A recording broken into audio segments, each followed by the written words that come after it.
মোদির সাফল্য চেয়ে 14 বছর খালি পায়ে হেঁটেছেন হরিয়ানার রাম। এবার সেই ভক্তকে নিজের হাতে জুতো পরিয়ে দিলেন প্রধানমন্ত্রী। কোন ব্যক্তির এহেন কর্মকাণ্ডের কথা শুনলে অবাক হবেন যে কেউ। প্রিয়জনকে প্রধানমন্ত্রী না দেখা পর্যন্ত জুতো না পরার শপথ নিতে পারেন কেউ?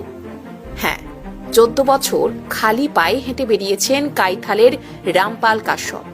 সোমবার 14 এপ্রিল অবশেষে এলো সেই দিন যার জন্য জুতো না পরার পণ করেছিলেন হরিয়ানার যমুনা নগরের বাসিন্দা রামপাল কাশ্যপ, যাকে দেশের প্রধানমন্ত্রী পদে দেখতে চেয়ে শপথ নিয়েছিলেন।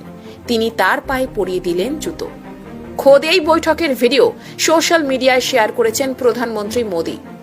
সোশ্যাল মিডিয়া প্ল্যাটফর্ম এক্সে প্রধানমন্ত্রী লিখেছেন, আজ হরিয়ানার যমুনা নগরে কাইথালের রামপাল কাশ্যপজির সঙ্গে দেখা করার সৌভাগ্য হয়েছিল। তিনি 14 বছর আগে মোদী প্রধানমন্ত্রী না হওয়া পর্যন্ত জুতো না পরার শপথ নিয়েছিলেন। আমি তার সঙ্গে কি করে দেখা না করি, আজ আমি তাকে জুতো পরানোর সুযোগ পেয়েছি। আমি এমন সব বন্ধুদের অনুভূতিকে সম্মান করি, তবে আমি তাদের অনুরোধ করছি এই ধরনের অঙ্গীকার যেন তারা না করেন।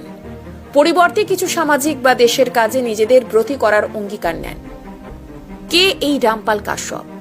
হরিয়ানার কাইথাল জেলার বাসিন্দা রামপাল কাশ্যপ 14 বছর আগে ব্রত নিয়েছিলেন নরেন্দ্র মোদী দেশের প্রধানমন্ত্রী না হওয়া পর্যন্ত তিনি জুতো পরবেন না।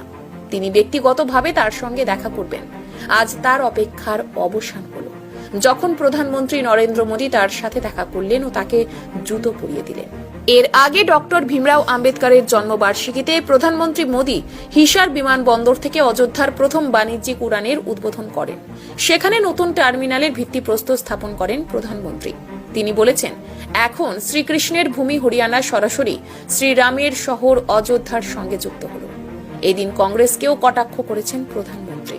তিনি বলেছেন, কংগ্রেস সবসময় সংবিধানকে ধ্বংস করার চেষ্টা করেছে। ক্ষমতায় থাকাকালীন তারা তফসিলি জাতি, উপজাতি ও অনগ্রসর শ্রেণীকে দ্বিতীয় শ্রেণীর নাগরিক তৈরি করেছে।